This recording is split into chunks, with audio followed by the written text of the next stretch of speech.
It is time once again for the Patreon Q&A. Yes, you have asked us questions, and we are going to answer them now. Thank you for Yes. everyone who has submitted them. If you would like to submit questions, you can do so on our Patreon. All you gotta do is join Buddy Chicken tier or higher. And if you want your name in the credits, you can join, is it Platform Goliath tier, I believe? Yeah, whoever you choose to support us, we appreciate that. I mean, it's your Patreon. You should know whether or not it's Platform Goliath I'm here. spinning so many plates. So, for the first question, in the spirit of Valentine's Day, what is the most important mantra or piece of advice you both can give for maintaining a healthy long-term relationship? Good question. Communication. Absolutely communication. I have had relationships that did not have good communication, and that did not work out very well at all. Communication is very important. Asking your partner what's wrong, and then asking them again, because everyone keeps their pain close to their chest and doesn't show weakness. It's something we've all been conditioned to do, so sometimes you gotta ask, and sometimes you gotta pry a little bit. And sometimes you have to communicate your needs and desires, which is a little uncomfortable, but that's important too. Otherwise, you yourself are suffering in silence. Communication is key.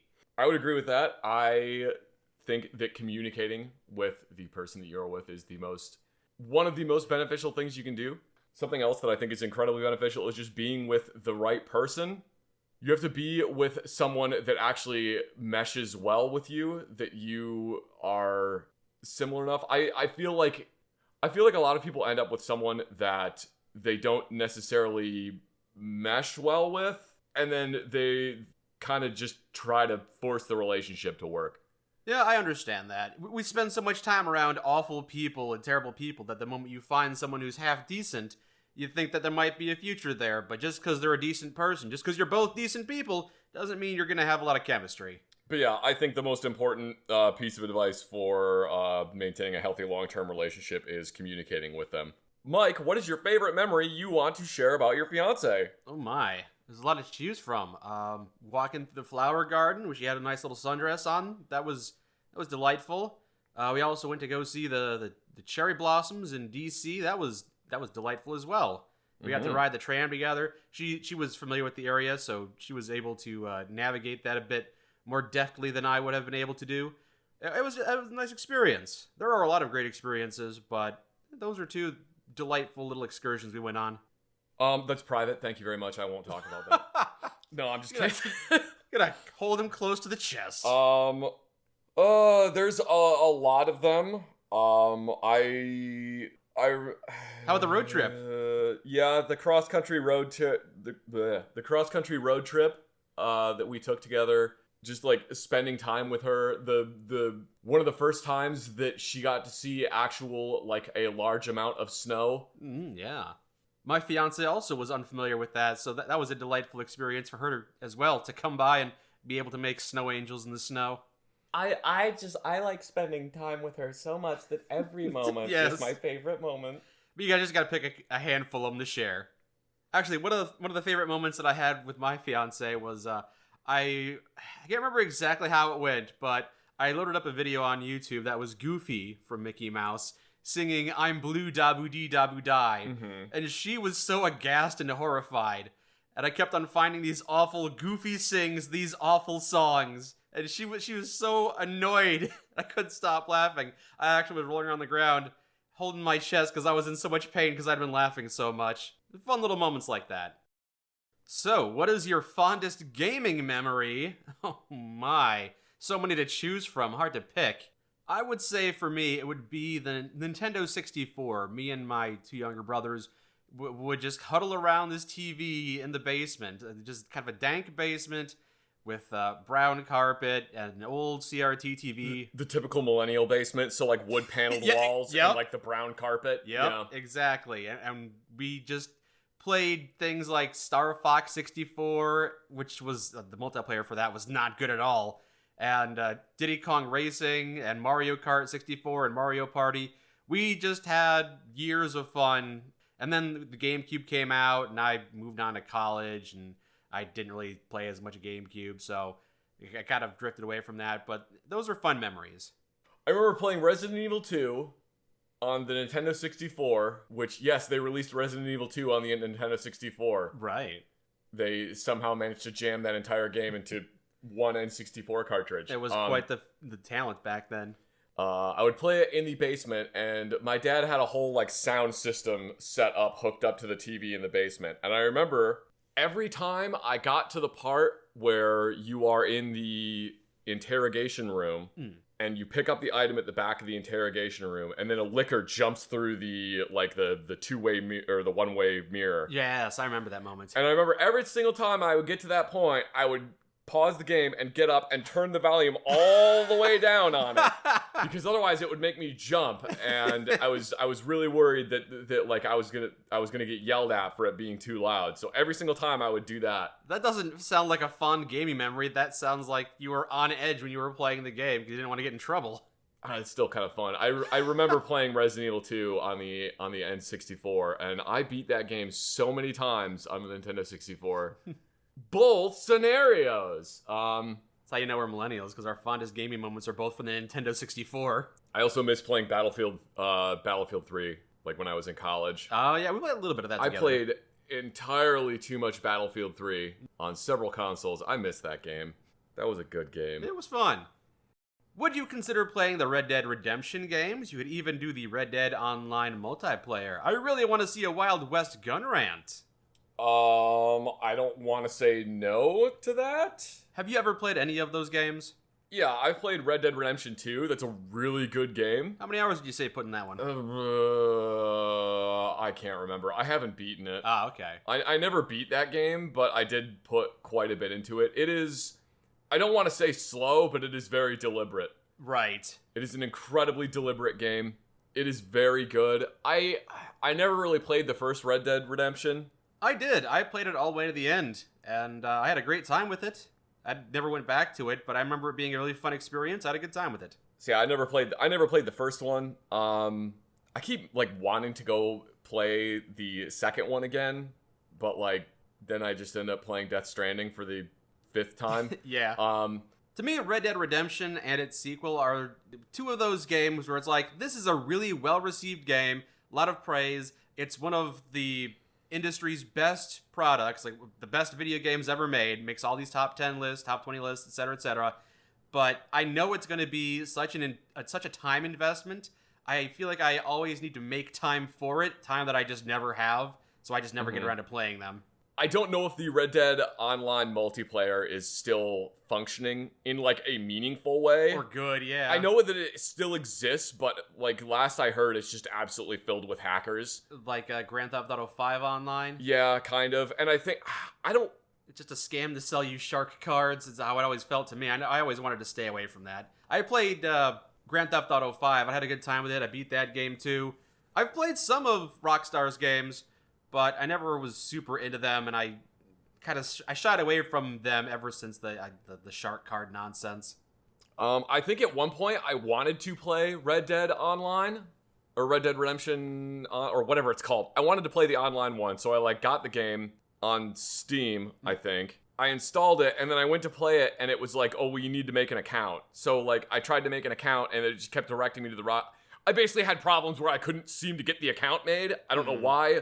Because I'm old, I guess. You needed to have a Rockstar account to play the game on Steam. Yeah, and I was just like, I don't care anymore, so I ended up returning the game. There are so many instances these days where I try to play a game, but it's a hassle, and at the slightest inconvenience, just like, I'll play a game I actually enjoy that I've played a dozen times and I really enjoy. I'm not gonna subject myself to this torturous experience to try something new if you're not gonna make it easy for me.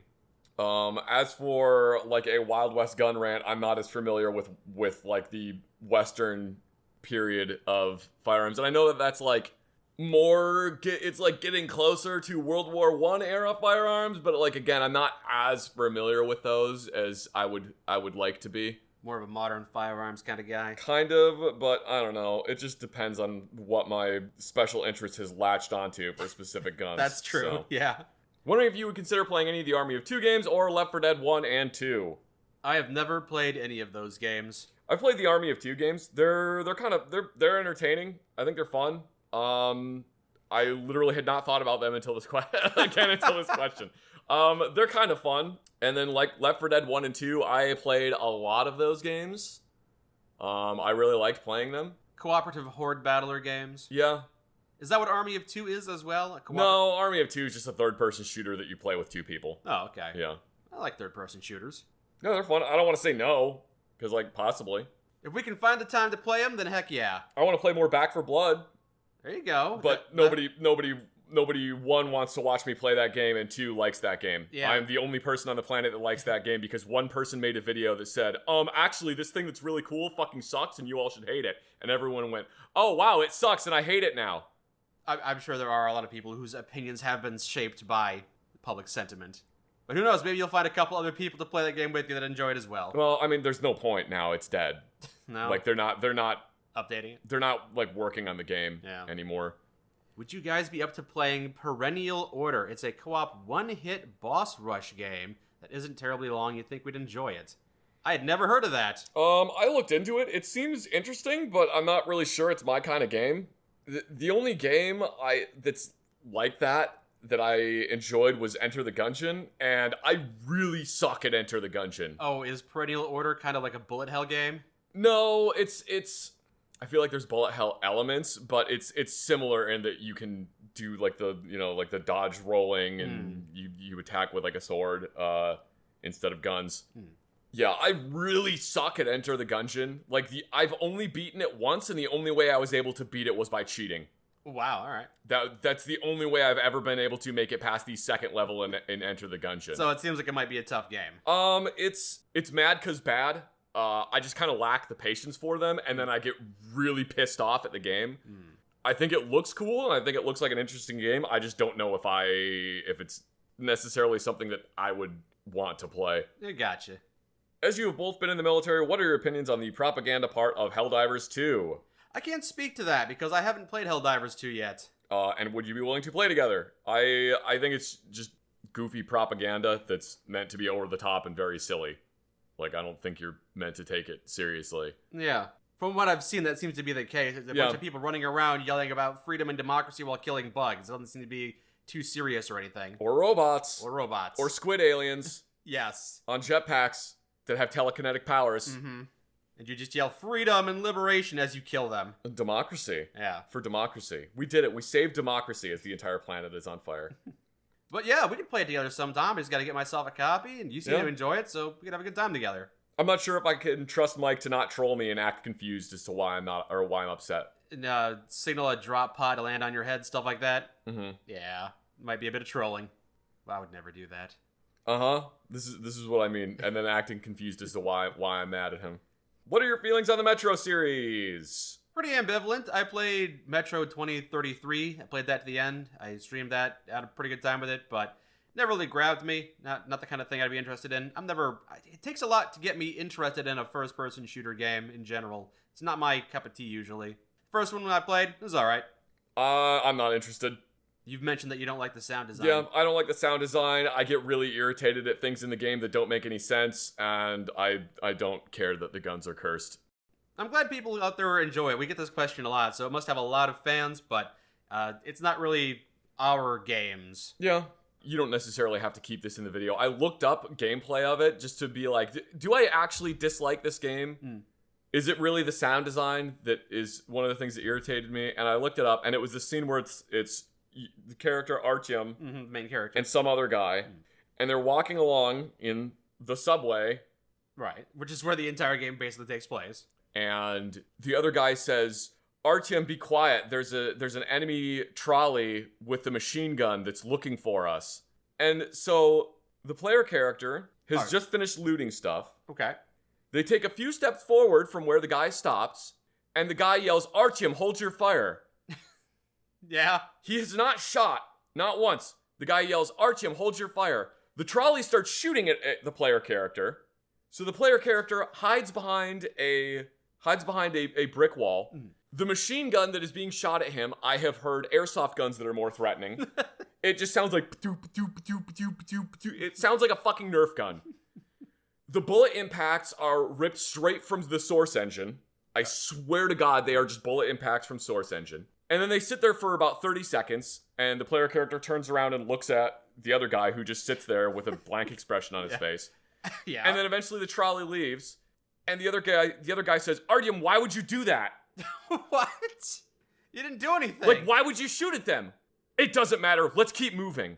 So I'm assuming in this instance, the game was assuming you're going to be firing at them, but someone who was playing the game was just trying to go the stealth pacifist route. I guess, yeah. I Yeah. guess so. And it's just like, shit like that is why I don't want to play this fucking game. All right. Because all the guns sound like pthoo, pthoo, pthoo, pthoo. Okay. The guns all sound like they're from Bulgarian Treasure Planet. Yeah, that movie. Anyway. Are there any games in 2025 that you're looking forward to play?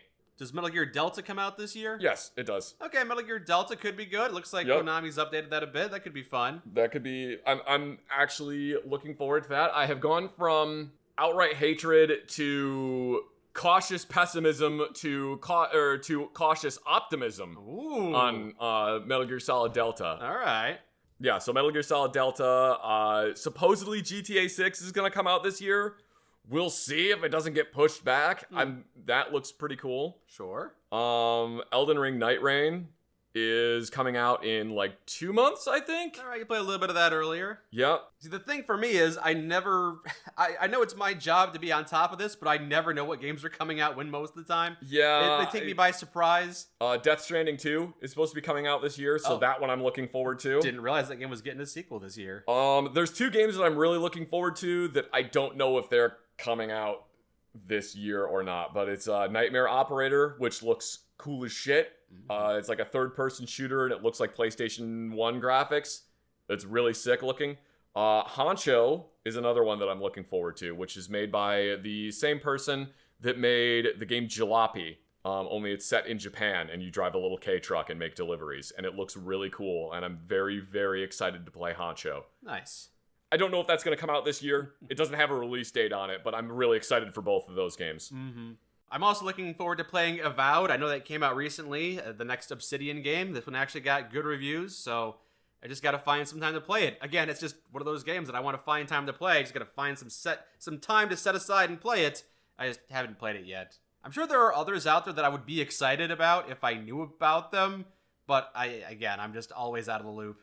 I try not to be pessimistic, but it is difficult for me to be excited about games. Like, if a game comes out and gets good reviews, then hooray! But it's hard for me to look forward to games as much these days, because I've looked forward to so many games that came out bad, games that released, games I was excited about, and then they crush my dreams.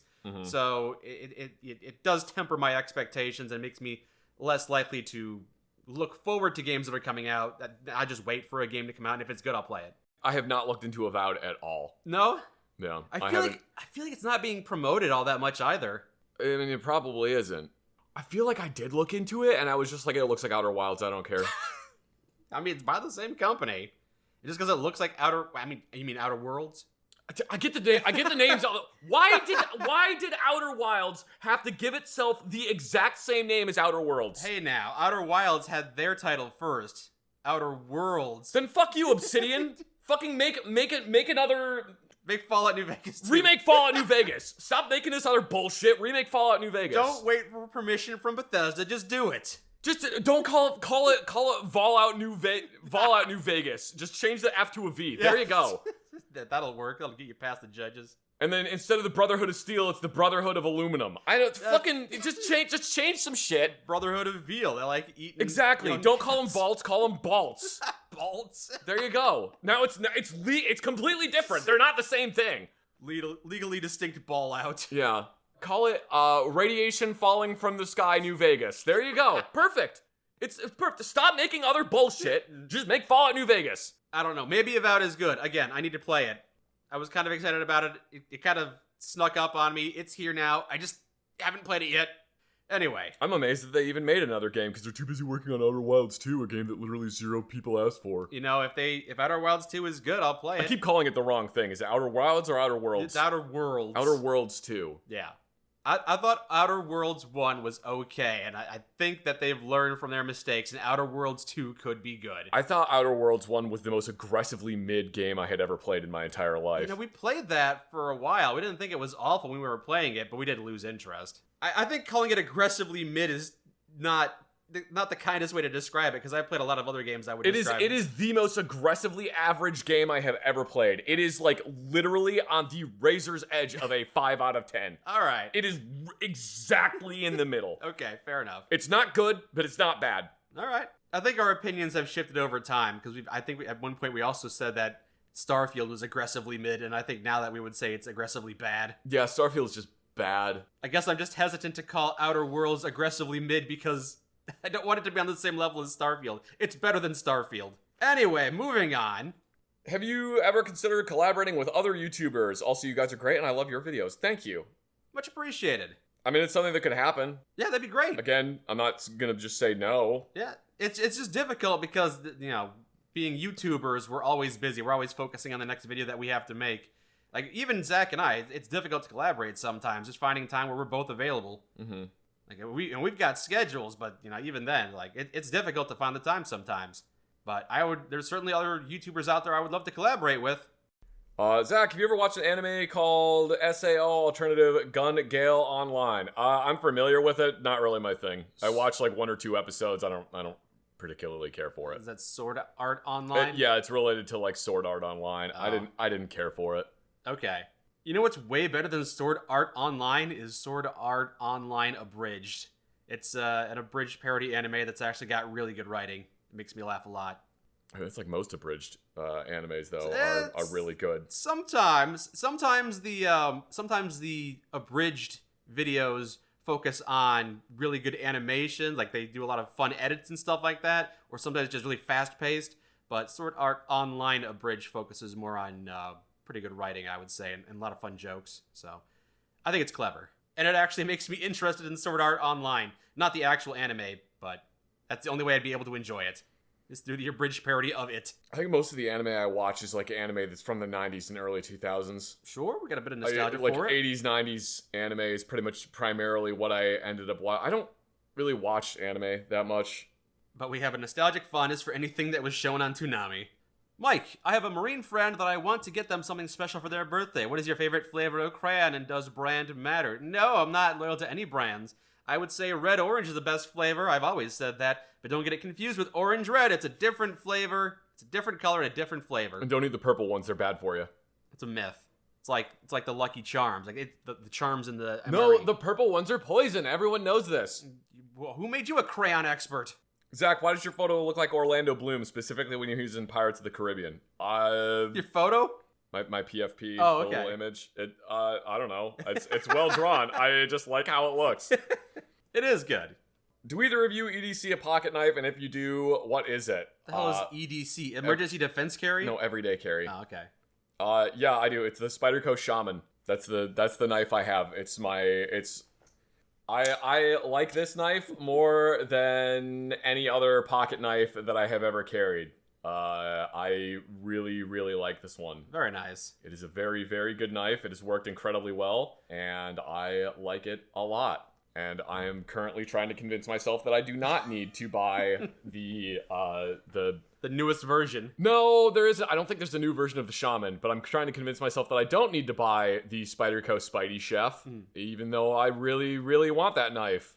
The scales are made out of titanium, Okay. and everything is made out of materials that are guaranteed to never rust. So, like, handy. that's like one of the few knives that Spyderco makes that you basically can just toss into a dishwasher. Okay. You don't want to do that with a pocket knife. No. It's like not a good idea, but they made it. It's called the Spidey Chef because you're supposed to be able to use it as like a cooking knife. Okay. I think it's really fucking cool. It's also like $300. Ah. I want it. I want to get one. I will probably buy one at some point. Mhm. Related to my pocket knife, I just got the Spyderco.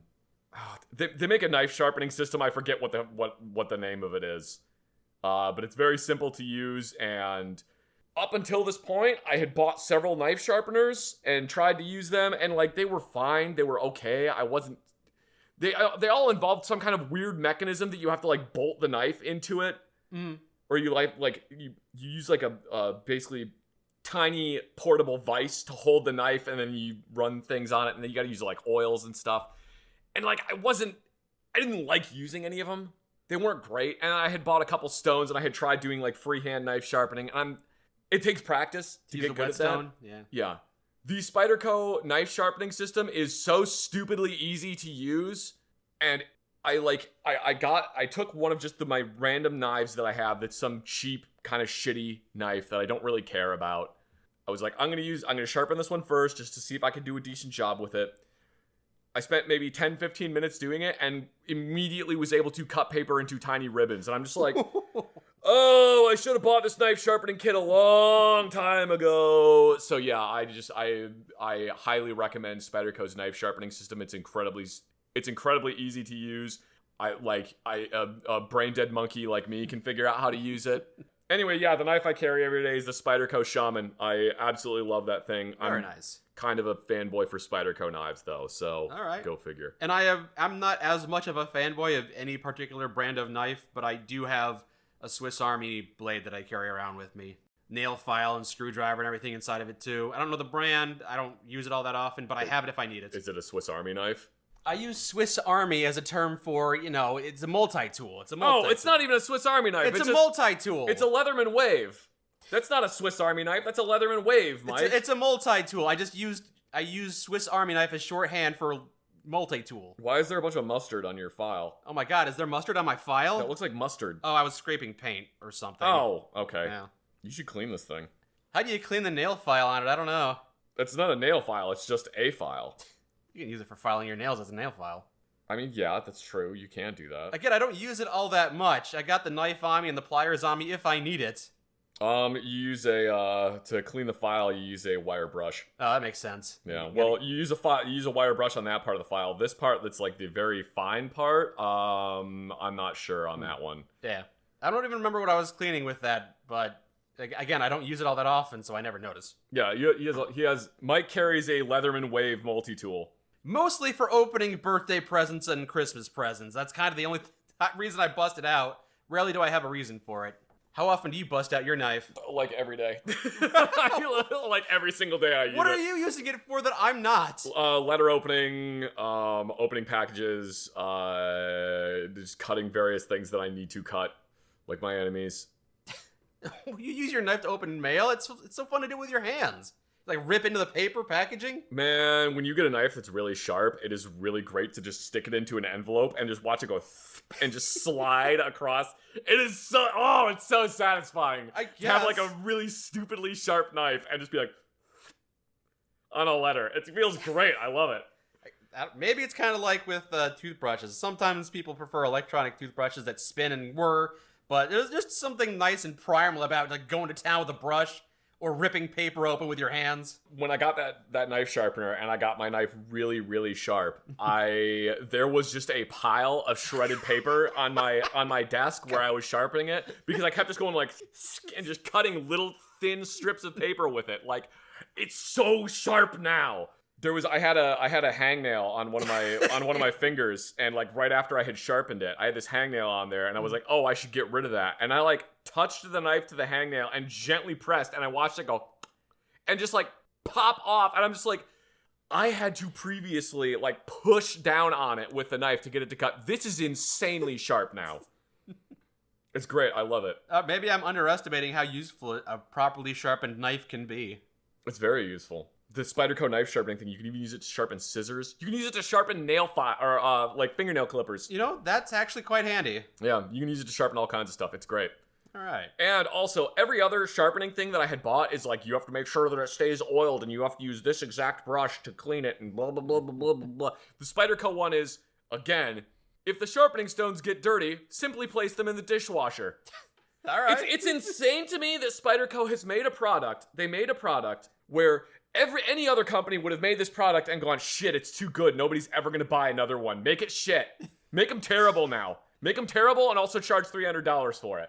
Spyderco made this thing that is incredibly good. I believe normally MSRP is like $120 or something. Mm-hmm. I got it on sale for like $80. They made this incredibly good thing that they're basically just like, yeah, these stones should last you for basically your entire life. All right. Not sponsored, just a fan. It's great. I love it. Anyway. Zach has mentioned Airsoft before. Have either of you played casual or mil sim? If so, how was it? Also paintball. I did play Airsoft before when I was in college. I played it occasionally, but not very regularly. It was it was very difficult for me to find events to go to. And there was always some like weird drama happening where it was like, well, you're either on this person's side or this person's side. That you have to pick a side before you're allowed to come into the Airsoft game. And if you pick the wrong side, then you won't be able to play.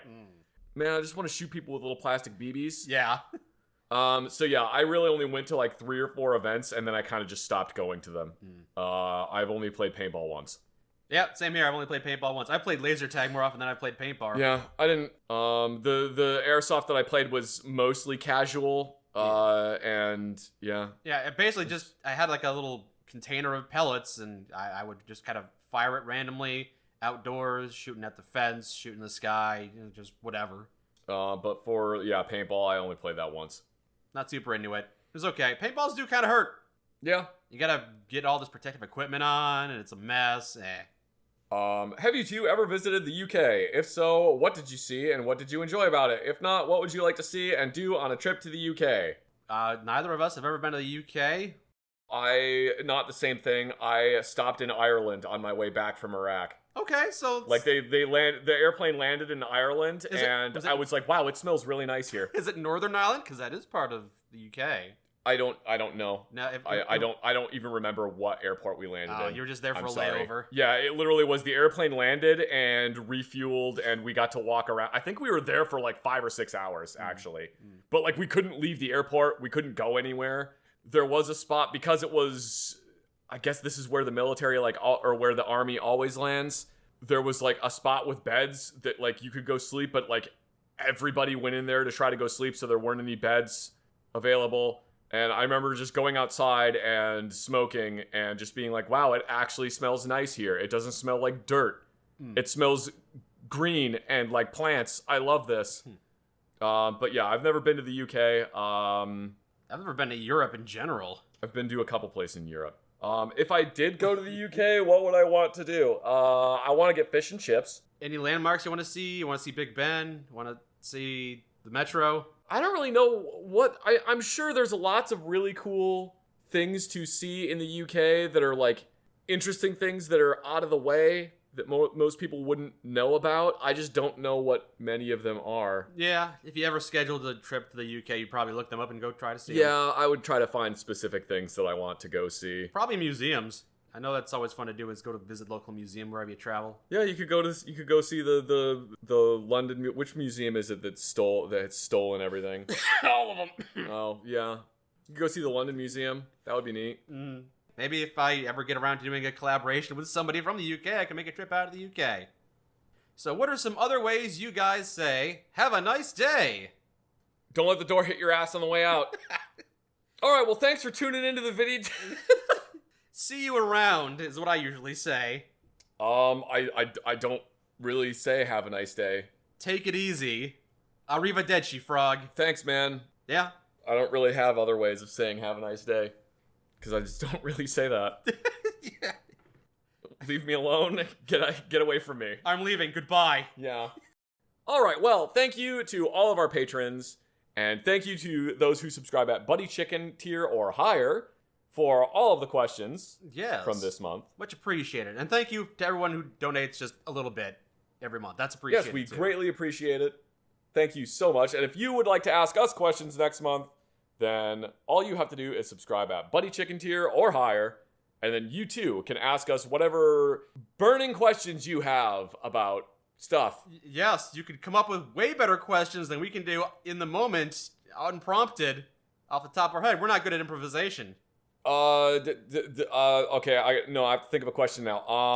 How dare you? Have you had a nice day? Who do you think you are? You didn't answer my question. How dare you? How dare I? How? In what manner dare I audaciously? I got nothing else. I got nothing else. Okay, goodbye everyone. Have a nice day. Don't let the door hit your ass on the way out.